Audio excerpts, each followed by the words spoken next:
एक प्यार ऐसा भी। एक आदमी ने एक बहुत ही खूबसूरत लड़की से शादी की। शादी के बाद दोनों की ज़िंदगी बहुत प्यार से गुजर रही थी। वह उसे बहुत चाहता था, उसकी खूबसूरती की हमेशा तारीफ करता था। लेकिन कुछ महीनों के बाद लड़की चर्म रोग से ग्रसित हो गई और धीरे धीरे उसकी खूबसूरती जाने लगी। खुद को इस तरह देखकर उसके मन में डर समाने लगा कि यदि वह बदसूरत हो गई तो उसका पति उसे नफरत करने लगेगा और वह उसकी नफरत बर्दाश्त नहीं कर पाएगी। इस बीच एक दिन पति को किसी काम से शहर जाना पड़ा। काम खत्म करके जब वह घर वापस लौट रहा था तो उसका एक्सीडेंट हो गया।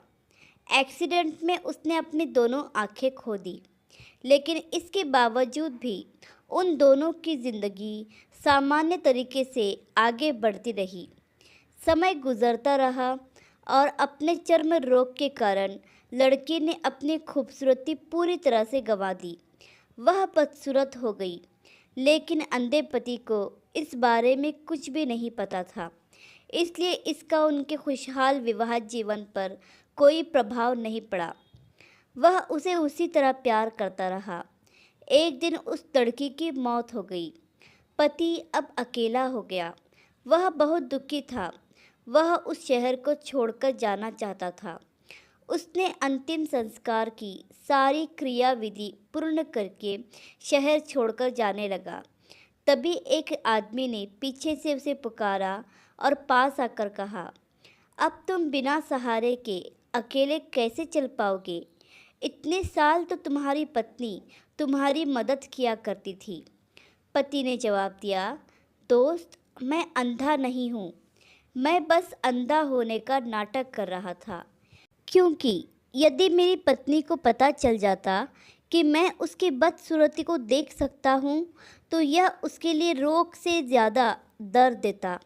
इसलिए मैंने इतने साल अंधे होने का दिखावा किया। वह बहुत अच्छी पत्नी थी। मैं बस उसे खुश रखना चाहता था।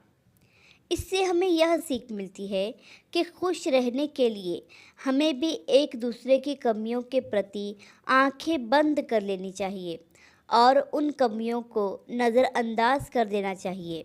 आशा करती हूँ कि ये छोटी सी कहानी आपको पसंद आई होगी। इस कहानी पर आपकी क्या राय है हमें कमेंट करके ज़रूर बताइए। कहानी पसंद आई हो तो लाइक और शेयर करना बिल्कुल भी ना भूलिए। चैनल पर नए हो तो चैनल को सब्सक्राइब ज़रूर कीजिए। कहानी सुनने के लिए आपका बहुत बहुत धन्यवाद।